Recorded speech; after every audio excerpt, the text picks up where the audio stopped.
Good morning বন্ধুরা, অদিতির ইচ্ছে পূরণের আরেকটি অধ্যায়ে তোমাদেরকে সকলকে স্বাগত জানাই। আশা করি তোমরা ভালো আছো, সুস্থ আছো। আমি বিগত কয়েকদিন ধরে ভীষণ অসুস্থ থাকায় আমি কোনো ভিডিও আপলোড করতে পারিনি। এখন অনেকটা সুস্থ আছি, তাই একটা ভিডিও করলাম। নতুন একটা গাছের সম্পর্কে তোমাদেরকে পরিচয় করিয়ে দিই। এটা হচ্ছে দত্তপ্রিয়া ফুলের গাছ। যেমন নাম তেমনি তার ফুল, তেমনি তার রং, তেমনি তার শোভা। এটার অবশ্য কোনো গন্ধ নেই, কিন্তু ফুলগুলো দেখতে এত সুন্দর, মানে যেমন দেখছো ভিডিওতে সেমনই একদম কালার।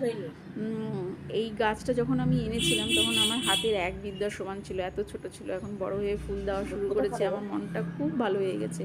আর এই যে ব্যাকগ্রাউন্ডে যে কথা শুনতে পাচ্ছ, ওই কাকিমাও দেখতে এসেছে, ওনারও খুব ভালো লেগেছে।